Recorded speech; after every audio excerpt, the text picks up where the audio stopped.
पैठण तालुक्यातील मुरमा फाट्यावर वळण घेणाऱ्या ट्रॅक्टर आणि दुचाकीची धडक झाल्याची घटना आज सकाळी 11 वाजेच्या सुमारास घडली असून दुचाकीस्वार या घटनेत गंभीररीत्या जखमी झाला आहे।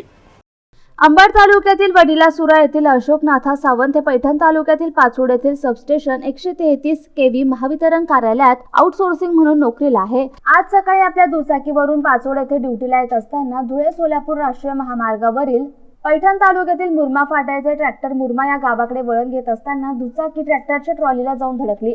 यामध्ये अशोक सावंत यांच्या डोक्याला गंभीर मार लागलाय। या अपघाताची माहिती स्थानिक नागरिकांनी तातडीने पाचोड पोलीस ठाण्यात कळवली असता सहाय्यक पोलीस निरीक्षक शरदचंद्र रोडगे, बीट जमादार गोविंद राऊत, पोलीस नाईक गणेश रोकडे यांनी तातडीने घटनास्थळी धाव घेऊन जखमींना माळेवाडी भोकरवाडी येथील टोलनाक्यावरील 1033 रुग्णवाहिकेचे कर्मचारी महेश जाधव, विजय धारकर आदींनी तात्काळ पाचोड येथील ग्रामीण रुग्णालयामध्ये उपचारासाठी दाखल केले असता वैद्यकीय अधिकारी डॉक्टर विक्रम ठाकरे यांनी त्यांच्यावरती प्राथमिक उपचार करून प्रकृती चिंताजनक असल्याने त्यांना पुढील उपचारासाठी छत्रपती संभाजीनगर येथील घाटी रुग्णालयात हलवले। या घटनेची नोंद पाचोड पोलीस ठाण्यात करण्यात आली असून पुढील तपास सहाय्यक पोलीस निरीक्षक शरदचंद्र रोडगे यांच्या मार्गदर्शनाखाली पोलीस करतायत। सिद्धार्थ मगर, MCN न्यूज, चोड।